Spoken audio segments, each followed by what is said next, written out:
नमस्कार दोस्तों, मैं शिवनाथ बिहारी आप सभी का स्वागत करता हूं एक बार फिर से आपके अपने ही चैनल मस्ती की पाठशाला बाय शिवनाथ बिहारी में।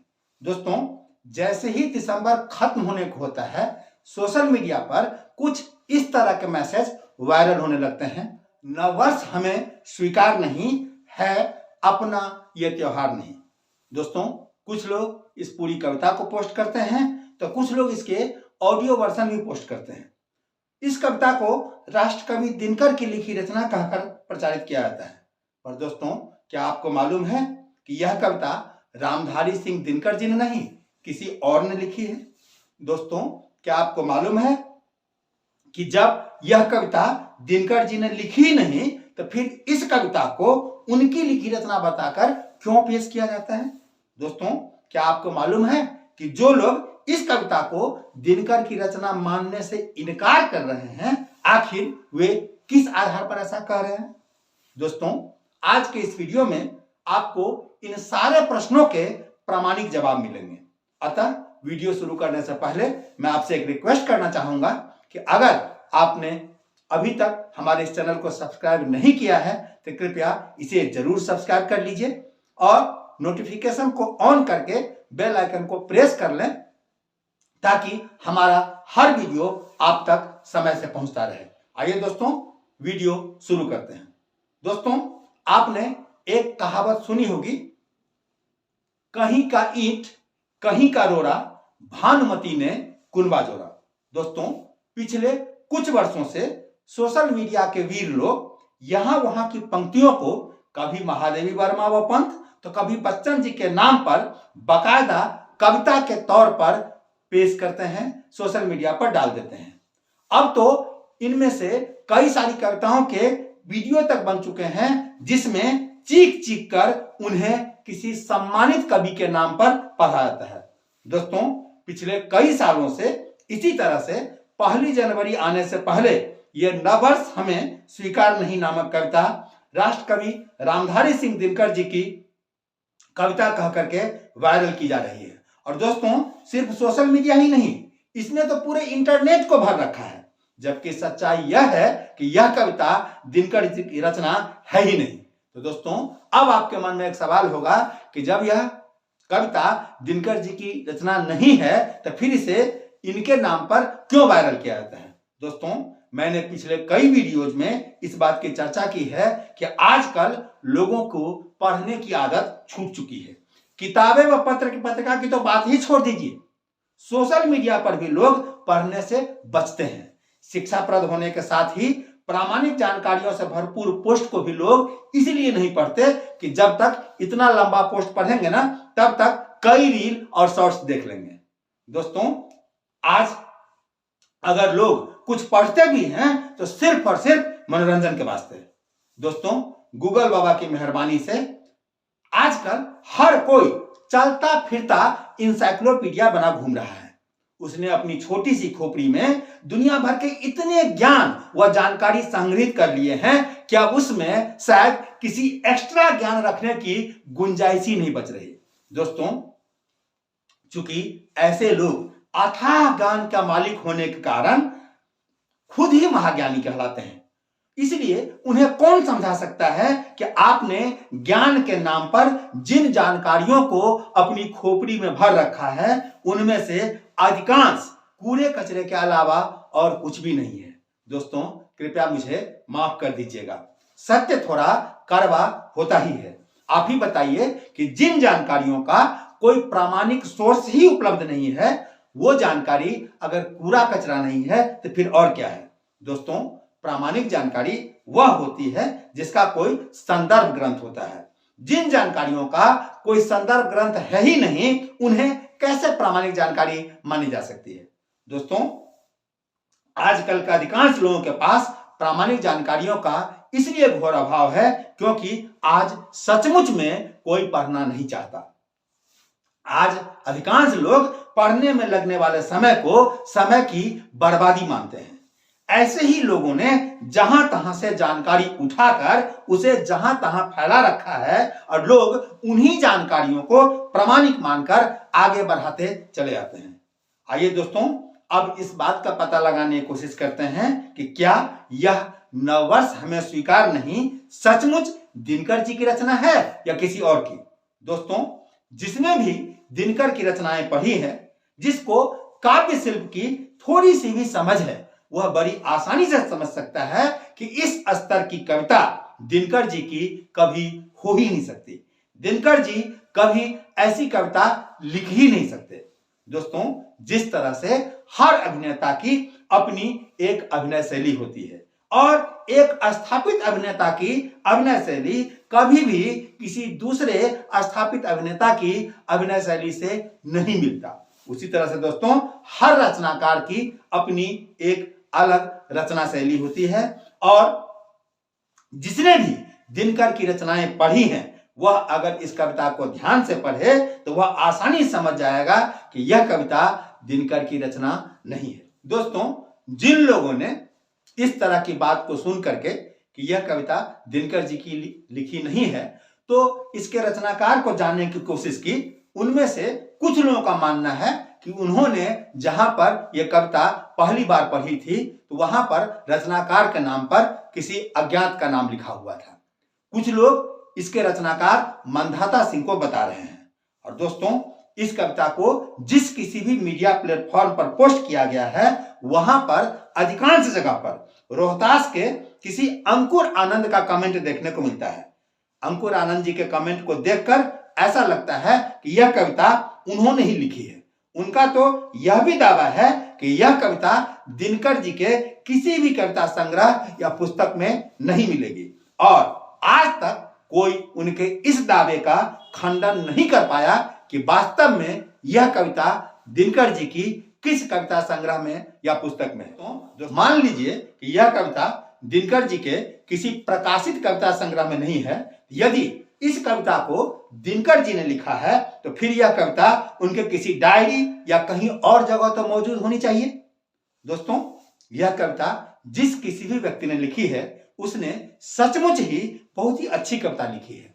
कविता के माध्यम से उसने अपनी बात बहुत ही प्रभावशाली तरीके से पेश किया है। दोस्तों, 1 जनवरी नव वर्ष क्यों नहीं है और चैत्र शुक्ल प्रतिपदा ही क्यों हमारा असली नव वर्ष है, इस बात के संबंध में उसने जो कुछ भी तर्क दिए हैं वे सभी सही हैं, लेकिन ये तय है कि यह कविता दिनकर जी की रचना नहीं है। दोस्तों, जब आप इस कविता को गूगल करेंगे तो आपको लगभग 4.25 लाख से अधिक सर्च रिजल्ट देखेंगे। जब आप शोध पर उतरेंगे तो आपको पता चलेगा कि इंटरनेट पर पहली बार यह कविता वर्ष 2017 के दिसंबर के आखिरी हफ्ते में आई थी।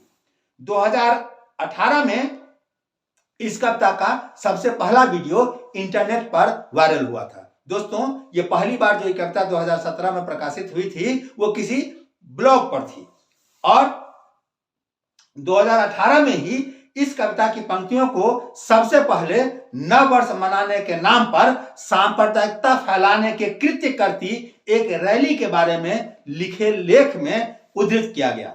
दैनिक जागरण के इंटरनेटी संस्करण पर एक ब्लॉग पोस्ट के रूप में छपे लेख में यह बताया गया कि वर्ष 2018 के 18 मार्च को बिहार के भागलपुर में हिंदू नव वर्ष के उपलक्ष्य में नव वर्ष जागरण समिति नामक किसी संस्था ने एक रैली का आयोजन किया था, जिसका नेतृत्व बिहार के तत्कालीन केंद्रीय राज्य मंत्री अश्विनी चौबे जी के बेटे अरिजीत शासक कर रहे थे। साल 2021 में यह कविता जब वायरल हुई तो लखनऊ से निकलने वाले स्वतंत्र प्रभात नामक अखबार ने अपनी वेबसाइट पर अंकुर आनंद की इसी टिप्पणी कि यह कविता दिनकर के किसी कविता संग्रह या पुस्तक में नहीं मिलेगी, इस बात को उद्धृत करते हुए यह खबर छापी थी कि यह नववर्ष हमें स्वीकार नहीं, ये जो कविता है वो दिनकर जी की रचना नहीं है। दोस्तों, इतना ही नहीं, नई दुनिया नामक अखबार ने भी वर्ष 2021 में इस कविता के वायरल होने पर इस कविता के दिनकर जी द्वारा रचित होने पर शक जताया था। दोस्तों, जैसा कि मैंने पहले बताया है कि आजकल पहली गलती तो लोग यह कर रहे हैं कि वे पढ़ते ही नहीं या फिर पढ़ना नहीं जानते, और दूसरी गलती यह कर रहे हैं कि आजकल लोग किसी भी चीज में दिमाग लगाना तो छोड़ दीजिए, कॉमन सेंस भी नहीं लगाना चाहते। इसीलिए शायद कहा गया है कि common sense is very uncommon in common people. एक तो कॉमन लोगों के पास ये होता नहीं, और जिसके पास ये होता भी है वो इसे लगाना पसंद नहीं करता। दोस्तों, इसी कॉमन सेंस के अभाव में अच्छे अच्छे लोग भी किसी भी फर्जी लेख, कविता या उद्धरण की जांच किए बिना उसे सच मान लेते हैं और फिर उसे आगे बढ़ा देते हैं। दोस्तों, अगर दिनकर जी के भावबोध, उनकी सोच और उनके सांस्कृतिक चिंतन को समझना है तो आप उनकी लिखी हुई संस्कृति के 4 अध्याय नामक पुस्तक को पढ़िए। यह पुस्तक 1955 में छपी थी और 1959 में इस पुस्तक के लिए दिनकर जी को साहित्य अकादमी पुरस्कार से सम्मानित किया गया था।